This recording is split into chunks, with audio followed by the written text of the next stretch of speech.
السلام علیکم ورحمۃ اللہ وبرکاتہ۔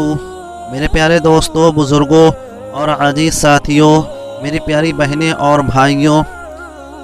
میں تمام لوگوں کا شکریہ ادا کرتا ہوں اور ان لوگوں کا شکریہ ادا کرتا ہوں جو اس ویڈیو کو دیکھتے ہیں یا سنتے ہیں یا اس ویڈیو کو لائک اور کمنٹ کرتے ہیں۔ میرے دوستوں، ہر بار کی طرح آج پھر میں ایک آپ کے پاس عمل لایا ہوں۔ یہ عمل اتنا زیادہ مفید اور اتنا زیادہ مجرب ہے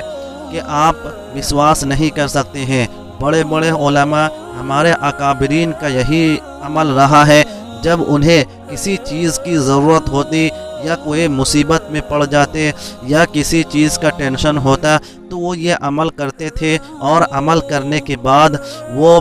بے اختیار پکار اٹھتے تھے کہ یہ عمل میرا ضرور کام آئے گا۔ تو میرے دوستو، میں آپ کو وظیفہ بتانے سے پہلے ایک بات بتانا چاہتا ہوں کہ اگر آپ نماز نہیں پڑھتے ہیں تو برائے کرم رمضان المبارک آنے والا ہے، آپ کو اس رمضان المبارک کا بہت زیادہ فائدہ اٹھانا ہے، اور رمضان المبارک کے ہر وقت میں آپ کو تلاوت کلام اللہ کرنا ہے، پھر آپ کو تراویح بھی پڑھنی ہے، روزہ بھی رکھنا ہے۔ تو میرے دوستو، اگر آپ کو یہ ویڈیو اچھی لگی ہو تو آپ اس ویڈیو پر لائک کمنٹ ضرور کیجئے گا اور میرے چینل کو ضرور سبسکرائب کیجئے گا۔ تو میرے دوستو، چلیے میں آپ کو عمل بتاتا ہوں جس عمل کے بدولت آپ اپنے بڑے سے بڑے اور مشکل سے مشکل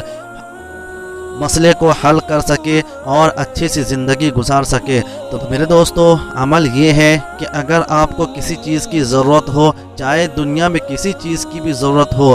لیکن وہ جائز چیز ہو، ناجائز چیز نہ ہو، کیونکہ ناجائز چیز اللہ تعالیٰ سے مانگنا بھی ناجائز ہے۔ اس لیے اگر کوئی بھی جائز چیز ہو یا کوئی مشکلات آپ کو گھیرے ہوئے ہو اور آپ اس مشکل میں صحیح ہو تو اللہ تعالیٰ آپ کی ضرور مدد کریں گے۔ تو دوستو، وہ عمل یہ ہے کہ آپ کو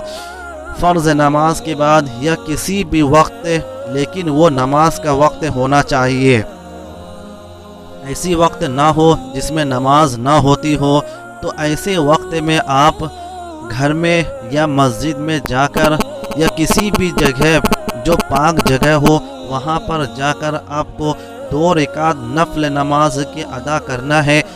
اور نیت کرنا ہے قضائے حاجت کی، یعنی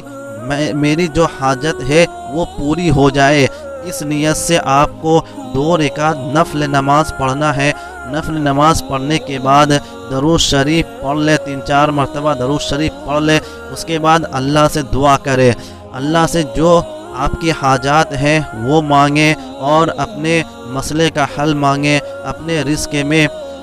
برکت کے لیے مانگیں۔ پھر دعا ختم کرنے سے پہلے آپ درود شریف پڑھ لیں، درود شریف پڑھنے کے بعد آپ کو دعا ختم کرنا ہے۔ اس طریقے سے آپ کو جب تک آپ کی حاجات پوری نہیں ہوتی ہے تو آپ کو یہ عمل کرتے رہنا ہے۔ تو میرے دوستو، چلیے اب اگلے ویڈیو ملتے ہیں، تب تک کے لیے السلام علیکم ورحمۃ اللہ وبرکاتہ۔